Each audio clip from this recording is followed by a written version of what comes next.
मुझे कुछ समझ नहीं आ रहा, आप इसकी माँ नहीं, ये क्या कह रही है? तुम आराम करो, अब थक गई होगी। आ जाओ बेटा। अम्मी नहीं है, मैंने कहा ना। क्या हो रहा है यहाँ? आ जाओ, नहीं हूँ मैं मुझे तुम्हारी। नहीं जाना। माँ ही समझता मुझे इसकी। दानिया, मैंने पूछा क्या हो रहा है? ओफ, चुप हो नहीं जाओ जाना बेटा। मुझे। अदनान, ये सब क्या हो रहा है यहाँ? इस घर में आखिर क्या चल रहा है? ये औरत कौन है और इसका ईशा से क्या ताल्लुक है? ये हमारे घर में क्या कर रही है? देखो, तुम मुझे परेशान ना करने के लिए मुझसे कुछ छुपा तो नहीं रहे हो ना? नहीं मेरी जान, ये औरत अजीब सुलूक करती है बच्चे के साथ। समझ नहीं आता ये उसकी माँ है भी या नहीं।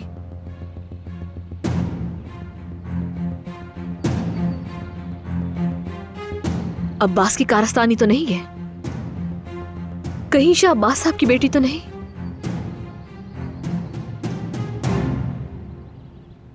जमरू साहिबा की ड्रिप का वक्त हो गया है। क्या आप कमरे से बाहर जा सकते हैं अदनान साहब? ठीक है, मैं जाकर देखता हूँ दादी वापस आई या नहीं।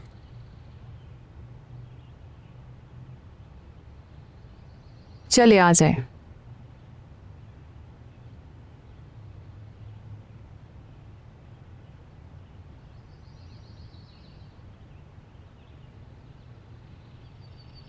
कुछ तो छुपा रहे हैं ये लोग।